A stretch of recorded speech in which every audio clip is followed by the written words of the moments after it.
সিঁদুর, তারপরে সুই, অনেক কিছু দেওয়া আছে পুতুলটার মধ্যে। দেওয়া আছে যে আমার বাপের বাড়ি আর কি যে সীমানাটার সামনে আর কি পুতুলটাকে রাখতে দিচ্ছে। তার মধ্যে আমার পান সুপারি অনেক কিছু আছে। তো এটা দেখার পরে কিছুদিন পরে আমার শরীরের মধ্যে এত বড় বড় চাকা হয়ে গেছে পায়ের মধ্যে, মানে কি যেরকম পুড়ে গেলে ছাকা লাগে যেরকম লাল লাল হয় ওরকম হয়েছে। আমি ওর প্রার্থনায় সাই করতে যাই, আমি জিনিসগুলো দেখছি, দেখার পর আমার বোনকে বলছি, বলে কি ওটা কিছু হবে না। তারপরে সমস্ত ঘটনাটাও বললাম আমি যে এরকম একটা পুতুলও দেখছি, বলে কিচ্ছু হবে না, তোর সঙ্গে ঈশ্বর আছে না। তো আমি প্রার্থনা করছি, আমার বোনও প্রার্থনা করছে আমার জন্য। তো সে দাগগুলো চলে গেছে, চলে যাওয়ার পরে এখন বউ আমাকে একদম সুস্থ লাগছে। বউকে ধন্যবাদ দিই। আরেকটা গাড়াই আছে আমাদের বাড়ির পাশে, একটা দিদি থাকে, তিনি আবার কালী পূজা করেন। তো রবিবারের দিন সন্ধ্যাবেলা 6:30টার সময় আমাদের বাড়িতে বসে আছে।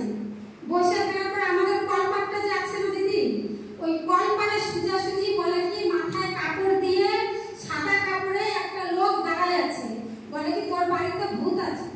আমাকে বললো, বলে কি তোর বাড়িতে ভূত আছে। আমি বললাম যে আমার বাড়িতে কোনো ভূত নাই, আমার বাড়িতে আমার ঈশ্বর আছে। তো বলে কি ওদিন থেকে ওই দিদিটা আমাদের বাড়িতে আসে না। তো আমি প্রভুর কাছে এটা আমি চাহাত পেয়েছিলাম যে প্রভু ওটা কি জিনিস যে উনি দেখতে পাচ্ছি কিন্তু আমি তোমাকে দেখতে পাই না, তো ওটা কি। তখন আমি প্রার্থনা চাই, আমাকে প্রভু বলছে তোর বাড়িতে কোনো দুষ্ট আত্মা নাই, কিছু নাই, তোর কোনো ভয় পাওয়ার কোনো কারণ নাই, তোর সঙ্গে আমি আছি।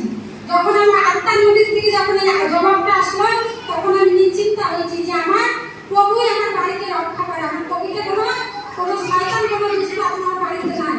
কারণ আমার প্রভুর উপস্থিতি আমি সবসময় চাই যে প্রভু আমার বাড়িতে সব জায়গায় যে তোমার উপস্থিতি আমি মেসেজ করতে পারি।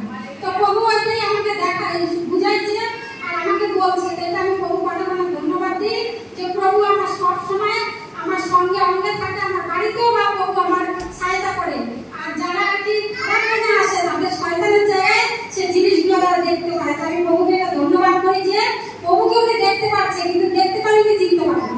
এটাই আমার অনেক মনে দুঃখিত যে দিদি মনে যেন তাড়াতাড়ি করে যেন সেই জিনিসটা যেন আসে যে উনি যে ঈশ্বরকে দেখছে বা ঈশ্বরের আত্মাকে দেখছে, ওনার মনে যেন এটা আমি ওনার জন্য ডেলি প্রার্থনা করি যে যাতে উনিও প্রভুর মধ্যে আসে। তাই প্রভুকে আমি অনেক ধন্যবাদ দিই। সবাইকে জয় যিশু।